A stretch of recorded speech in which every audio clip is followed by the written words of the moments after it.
सभी नन्हे मुन्ने स्कूल में जाने वाले और घर पर रहने वाले बच्चों का मैं स्वागत करती हूँ और उन सब का भी स्वागत करती हूँ जिनके अंदर बचपन अभी भी विद्यमान है। मैं हूँ अर्चना त्यागी, एक बार फिर से आपके साथ हिंदी लेखक परिवार के मंच पर, और आज प्रस्तुत कर रही हूँ एक प्रेरक बाल कहानी, पंखों की ताकत। नानू, फिर से एक अच्छी कहानी सुनाओ ना। तरु अरु दोनों आकर नानू की गोद में बैठ गई। पहली वाली बहुत अच्छी थी, ये भी अच्छी सुनाओ ना। अरु उछलते हुए बोली। नानू, मुझे ना चिड़ैया की स्टोरी सुननी है, वो जो उड़ती है ना।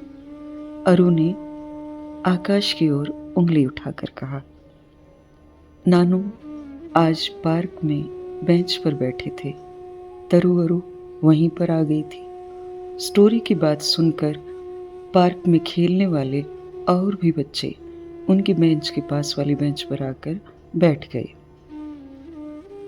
नानू बच्चों को समझाना चाहते थे, लेकिन सब चिड़ैया की कहानी सुनाने की जिद कर रहे थे।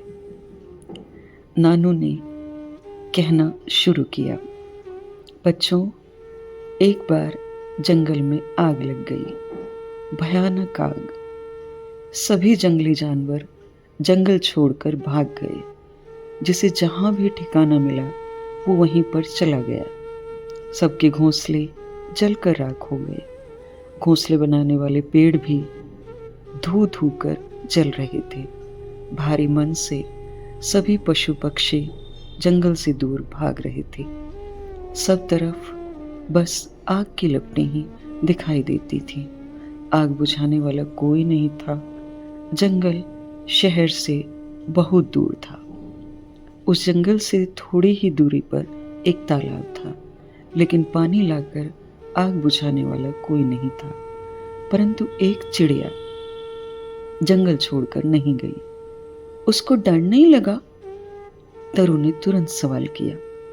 आग में उसके पंख जल जाते तो? अरु ने भी अपनी शंका नानू के सामने रखी। नानू मुस्कुराकर बोले, सभी जानवर चिड़िया से यही पूछ रहे थे। क्यों अपनी नन्ही सी जान जोखिम में डाल रही हो? तुम्हारा घोंसला जल गया है। जिस पर घोंसला बना था वो पेड़ भी जल रहा है। फिर तुम उड़ क्यों नहीं जाती हो? चिड़िया ने कोई जवाब नहीं दिया।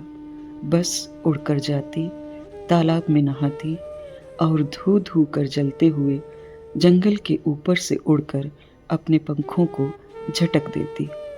उसके साथ वाले पक्षी उड़ते उड़ते पूछ रहे थे, घोंसला टूटने से बावली हो गई हो क्या? कहीं तुम्हारे पंखों के पानी से जंगल की आग बुझ पाएगी? बस पंख जलाकर रह जाओगी?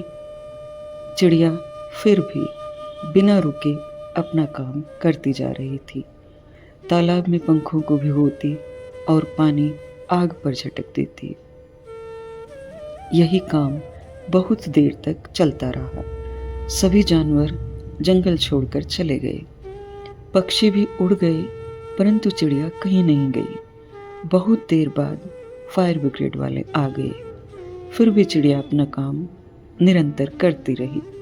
एक चिड़ा आसमान में उड़ रहा था। तालाब में पंख भिगोती चिड़िया के पास पहुंचकर बोला, चिड़ैया, तुम्हारे पंखों पर लगे थोड़े से पानी से जंगल की आग नहीं बुझेगी, यह तुम भी जानती हो। फिर भी यहाँ से नहीं जा रही हो, क्या बात है? क्या तुम आत्मदाह करना चाहती हो? चिड़िया ने उड़ते उड़ते जवाब दिया, तुम सही कहते हो। मेरे पंखों के पानी से जंगल की आग नहीं बुझेगी, लेकिन मेरे इस प्रयास से मेरा नाम उन लोगों में नहीं गिना जाएगा जो आग से बचने के लिए जंगल का साथ छोड़ गए। उनमें भी नहीं गिना जाएगा जिन्होंने जंगल में आग लगाई है। तरु अरु और उनके साथ बैठे सब बच्चे चुप थे। बड़ी उत्सुकता से नानू का जवाब सुनना चाहते थे कि चिड़िया ऐसा क्यों कर रही थी। नानू ने बताया, चिड़िया का जवाब था, मेरा नाम जंगल की आग बुझाने वालों में नहीं आएगा, जंगल को बचाने वालों में आएगा। बस इसीलिए मैं अपने पंखों से आग बुझाने की कोशिश कर रही हूँ। कहकर चिड़िया उड़ गई। बच्चों, यह ज़रूरी नहीं कि हम कोई बड़ा काम करें।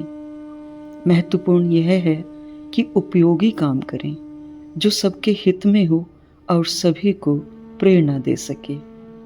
नानू ने कहानी को ख़त्म करते हुए कहा। सभी बच्चे बहुत खुश थे।